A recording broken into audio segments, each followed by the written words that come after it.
As of 2026, Nigeria has more churches per square mile than almost any nation on earth. There are over 100,000 churches in Nigeria alone. While I can say this is actually much, it is nice to know that the title actually goes to Jamaica. Well, kind of.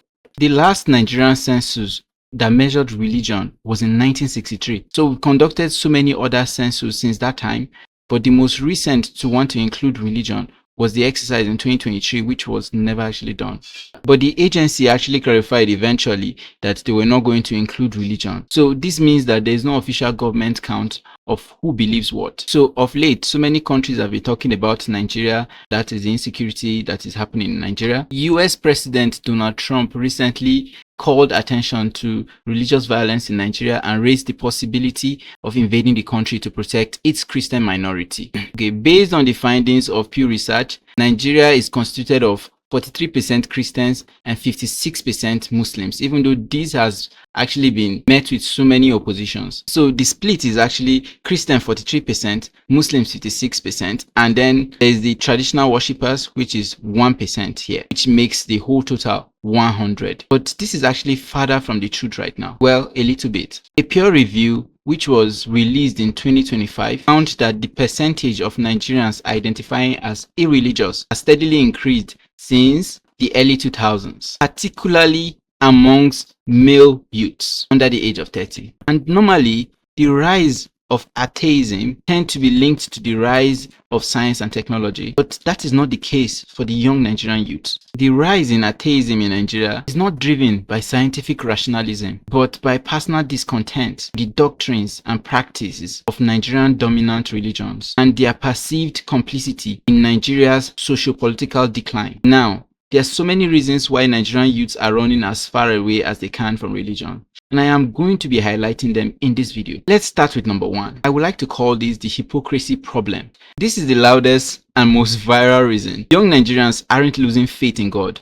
They are losing faith in the business of God. Bishop Oyedepo, founder of Winners Chapel, is estimated to have a personal net worth of 150 million. And when I say 150 million, I don't mean naira. $150 million. That is his personal net worth, not the church worth. Private jets. His fleet includes private jets, which, if I am counting it right, should be over 4. Pastor Adeboye, the head of the Redeemed Christian Church of God, also have a private jet. While I cannot clearly state that this amount is the net worth of Bishop Oyedepo, his net worth has been estimated around $150 million to about $180 million. Forbes has estimated that the nation must have spent about 6.5 billion in the purchase of private jets, even though it's by government officials and pastors, but I believe it's mostly pastors. A trend that has grown from about 200 jets in 2000 to the current level of more than 160. So it is not surprising that the average Nigerian youths view most of these churches as money-making centers. And that reason is the March 2026 problem. This is known as the month that broke Nigerians' trust in religion. The March 2026 featured simultaneous high-profile pastors spanning 4 separate legal and ethical domains: sexual crime, medical and financial fraud, defamation, and the religious fraud. We are going to be examining these by cases. So on March 2nd, 2026, police entered a church in Bayelsa State mid-service and arrested a pastor and his wife over allegation of sexual abuse involving a 13-year-old girl who later became pregnant. The arrest happened in full view of the congregation. Case 2 was a fake miracle case. On February 16th, 2026, Ondo State Police arrested 6 individuals posing as pastors in Idanre. It was alleged that they organized fraudulent schemes staging fake miracles and spiritual intervention, exploiting the faith of vulnerable people by promising divine solutions to financial difficulties, health problems, and personal crises. Case 3.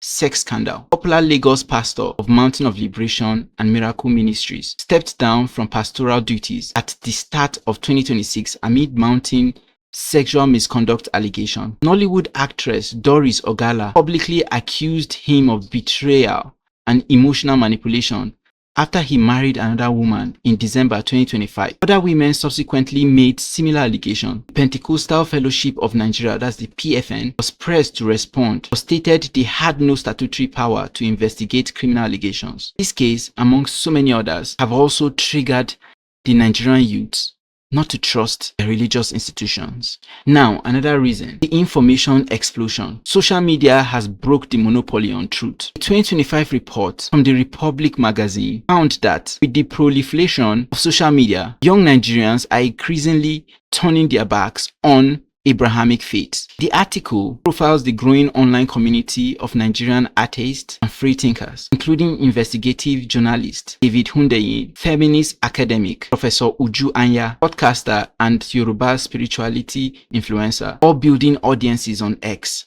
TikTok and YouTube. A research post asking, "How did you become a Nigerian atheist?" on X received 159 substantive responses and was viewed 222,000 times, reaching approximately 4.4% of all Nigerian users on X. One Nigerian who left the church told Zikoko magazine, "Everything these people said just led to a single part: pay tithes, obey our laws, fear Christ or God, have hope that your situation will change. Hustle, and when you make it, thank God, because He did it for you. It was all a scam." Now, are you beginning to see the pattern? Another reason is the Mubarak Bala effect. This is the story that galvanized Nigerian freethinkers and showed the world exactly how dangerous it is to be openly irreligious. Mubarak Bala, president of the Humanist Association of Nigeria, was released by Nigerian authorities in January 2025 after serving over 4 years in prison for a Facebook post deemed as blasphemous. He left Nigeria in April 2025 for Germany, where he received a 6-month fellowship. After his release, Bala told BBC that while he is free, there is an undying threat, and the concern about my safety is always there. His original sentence was 24 years. It was later reduced on appeal for a post questioning Islam made from a state where he did not even reside. Nigeria's law make open irreligion extremely dangerous. In northern Nigeria, blasphemy is punishable under Sharia law. Only about 1% of Nigerians officially identify as atheist, agnostic, or non-religious. Many young atheists use pseudonyms on social media and hide their views from family, who may respond with threats of disownment. Now, the question is, for all these people leaving religion, where are they going to? When young Nigerians leave the church, they don't all become atheists. Here is where they go to instead. Number 1, the nuns. These are people who believe in a higher power but refuse institutional religion. They pray privately, meditate, and get their spiritual content from podcasts and social media rather than churches. Number 2, they return to African traditional religion. Al Jazeera have reported in 2025, April, that a growing number of young Nigerians are moving away from monotheistic faiths and towards indigenous African beliefs, a trend that observers say began in the early 2000s, driven partly by apathy towards Christianity and partly by pastors focusing on material wealth over spiritual well-being. Yoruba spirituality, Isese, is experiencing a significant resurgence, with practitioners including Babalawos, Ifa priests, and Orisha priestess becoming social media influencers on X and TikTok. For many, this is a deliberate act of decolonization, reclaiming what missionaries and colonizers spent centuries demonizing. A 2024 PhD thesis from the University of Nigeria Nsukka specifically documented what it called massive reversion from Christianity to African traditional religion. In Anambra State, a 2026 peer-reviewed study in Sage Journals on population dynamics of religious affiliation in Nigeria also cited these fetish rituals and occult practices among Nigerian youth as a rising phenomenon. A 2026 academic study in ethnic and racial studies based on 12 months of ethnographic research found that young Nigerians are using digital platforms to actively reclaim African traditional religions, not just out of curiosity, but as a deliberate challenge to the colonial hierarchies that historically suppressed them. However, I must buttress this. Some Gen Zs are going back to God. Between 2022 and 2024, gospel music streams by Nigerian Gen Z listeners jumped by 1,228%, while Christian podcast listeners rose by 482%. Spotify reported over 140,000 user-generated gospel playlists curated by Gen Zs. Churches like Celebration Church International and Elevation Church have seen rising youth attendance. One theory though, when everything around you is collapsing, inflation, insecurity, unemployment, spirituality becomes an anchor, not an embarrassment. Now, another reason why Nigerian youths are running away from religion: the intellectual break. The 2025 Social Compass study found that, contrary to classical secularization theory, which links atheism to scientific advancement, Nigeria's irreligion growth is driven primarily by delusionment, not education per se. However, for educated youth, there is a growing intellectual dissatisfaction where faith-based explanation for poverty, sickness, and suffering clash directly with their university training. Nigerian Gen Z is the most educated generation in the country's history. When they are told that poverty is spiritual warfare, or that HIV can be healed by anointing oil, and they've studied biology, economics, or public health, the cognitive dissonance becomes impossible to sustain. Now, Pew Research Center conducted a 36-country study in 2024 to 2025